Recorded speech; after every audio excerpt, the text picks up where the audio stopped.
Okay guys, we got another T56. Sorry, this is from an '05 C6 Corvette.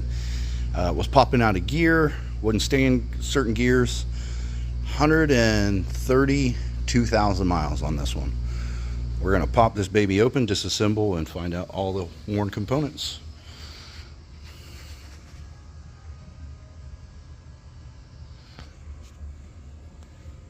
No leak here, that's a good sign. No leak. However, was leaking here. Rear seal was leaking. She's tired.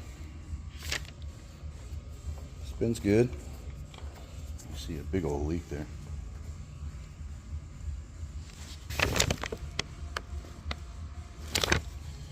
Let's see what we got.